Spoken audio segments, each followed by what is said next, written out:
එකපාරටම දූංගල සද්දයක් එනවා කැනඩාව පැත්තෙන්. බලද්දී ලංකාව මෙහෙම භාගයක් එල්ලලා පිළිමයක් හදලා කොටි නැකිට්ටවල. මෙන්න බලද්දී පොඩි මයිනයි ලොකු මයිනයි අර අපි පන්නපු රජයි වෙවුල රණවිරු ස්මාරකයට නගිනවා පුෂ්පෝපහාර දක්වන්න. විලි ලැජ්ජයි. මේ රටේ මිනිස්සු ඔය යුද්ධ කරා කියලා අවුරුදු ගාණක් ඔවුන්ට බලය දුන්නා. ඔවුන් රණවිරුවන් වෙනුවෙන් කරේ පළවෙනි පාරට මේ රටේ 30 අවුරුදු යුද්ධේ නිමා කරපු හමුදාපතිව හිරේ දාන එක. කිසිම චෝදනාවක් නැතුව මහ කැත විදිහට ඇදගෙන ගිහිල්ලා හිරේ දානවා. උන්ගේ ඔය මේ මෙතෙන්ට දැනිච්ච රණවිරු ප්‍රේමය කෝ? ඊට පස්සේ පොඩි මයිනට රේස් පදින්න වැලි කොට්ට ගහන්න අපේ රණවිරුවෝ පාවිච්චි කරා. මේ රටේ මිනිස්සු ඔවුන්ට මේ යුද්ධය කළා කියලා බලය දීලා තියෙනවා. දිගටම දිගින් දිග අසීමිත බලයක් දුන්නා. රට ආරක්ෂා කරගන්න එකම ගැලුම්කාරයා වෙලා හිටපු මේ රාජපක්ෂ පවුල ආයෙත් එනවා බලය ඉල්ලගෙන. සමහරක් විට තැන් තැන්වල බෝම්බ පුපුරන්නත් ඉඩ තියෙනවා. පාස්කු බෝම්බේ වගේ. මොකද රට බේරගන්න විරුවෙක්කො නෑනේ. ඒකට අර පොඩි මයිනා දැන් රෙඩි වෙගෙන එනවා. තව දුරටත් මේගොල්ලන්ගේ මේ දේශපාලනය මේකේ පැලවෙනවනේ. බලන්න මයිනගේ Facebook account එකට ගිහිල්ලා අපේ ජාතිය අවදි කරන්න අපිට ඕනේ දුටු ගැමුණු, අපිට ඕනේ වලගම්බ, අපිට මොනවදානේ මේ කතා. අවුරුදු 30ක් යුද්ධ කරලා අපිට ඉතුරු වුණේ සොහොන් කොත් ටික විතරයි.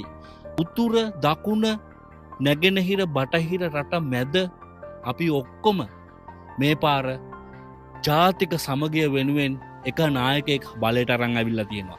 නායකයාගේ තියෙන දුර්වලකම තමයි මේ වගේ මේ පසික්කාඩු චරිත වෙවුල ඔවෑ නගින්න ඕනේ නැහැ. ඔවුන් මේරට කරපු විනාශයට දැන් ඉන්න ඕනේ වැලිකඩ හරි බරි හිරගෙදරක.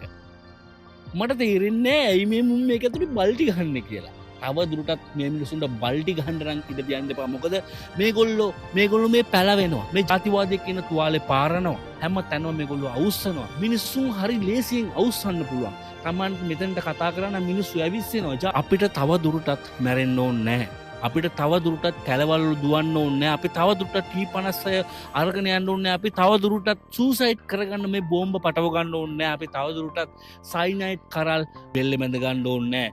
නව තරුණ පරපුර ආසයි කාර් එකක් පදින්න. නව තරුණ පරපුර ආසයි ටුවර් එකක් යන්න. නව තරුණ පරපුර ආසයි ලස්සනට ජීවත් වෙන්න. යුද්ධය උඹලා කරගෙන උඹලට ඕන නම් තව දුරටත් ඕක මඩේ දම කන්න ලෑස්ති වෙන්න එපා. උතුරේකාට ප්‍රේම කරන්න අයිතියක් තියෙන්න ඕනේ දකුණේ කෙල්ලෙක්ට. දකුණේ අපි වගේ උන්ට ප්‍රේම කරන්න අයිතියක් තියෙන්න ඕනේ උතුරේ කෙල්ලෙක්ට. මමත් ආසයි උතුරේ කෙල්ලෙක්ව කසාද බැඳලා මට හම්බෙන මගේ දුව දෙමළයි සිංහලයි දෙකම කතා කරනවා. මම ආසයි නැගෙනහිර මුස්ලිම් තරුණියෙක්ව කසාද බැඳලා මගෙන් හම්බෙන කොල්ලා පල්ලි යනවා. ඇයි අපිට සුවීකරණය වෙන්න බැරි? ඇයි අපි මේ සංස්කෘතින් වලට ප්‍රේම කරන්න බැරි?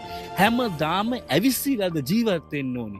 මොකද්ද මේ වෙලා තියෙන්නේ? කල්පනා කරලා බලන්න. මේ ලෝකෙ ඉස්සරහට යන්න නම් අනිවාර්යයෙන්ම අපි එකට යන්න ඕනි රටක් විදිහට. එහෙම නැතුනොත් බෑ. මේ මයින්ලා ඇවිල්ලා කරන්න වෙන මොකවත් නෙවෙයි. මේක අවුස්සනවා. මේ ඇවිස්සිල්ල ඉස්සරහට ගියොත් තව නොබෝ දිනකින් ජාතික සමගියේ සංකේතයක් විදිහට ඉස්සරහට ආපු අනුර කුමාර දිසානායක සහෝදරයා ඔයාට වේදිකාවෙන් නම් බැහැලා යන්න වෙනවා. තත්ත්වය දරුණුයි. සමහරක් විට හෙට අනිද්දාට බෝම්බ දෙක තුනකුත් පත්තු වෙන්න ඉඩ තියෙනවා. ඔය බෝම්බ පත් වුණොත් එහෙමනම් අනිවාර්යෙන් පුතෝ රටේ ආරක්ෂාවට කෙනෙක් ඕන වෙනවා. එහෙමුණොත් ඒ පැත්තෙන් සූදානම් කරන්නේ පොඩි මයිනා. ඒකින්ද පොඩි මයිනට බලය දීලා බැහැලා යන්න ලෑස්ති වෙන්න නැතුව කරුණා කරනා ජනතා අභිප්‍රායන් ජනතා අභිලාෂයන් මිනිස්සු ඉල්ලපු දේ එකම දේ කණ්ඩෝනෙත් නෑ බොණ්ඩෝනෙත් නෑ හොරු හිරේ දාන්න හිරේ දාලුම් හොරන් කරපුවා රජයට පවරගන්න එච්චරයි මිනිස්සු ඉල්ලන්නේ. එහෙම කළොත් නාකි මයිනලා මේ දේශපාලනය ආගම සංස්කෘතිය යුද්ධය තවදුරටත් මඩේ දදා කන්න ජය වේවා.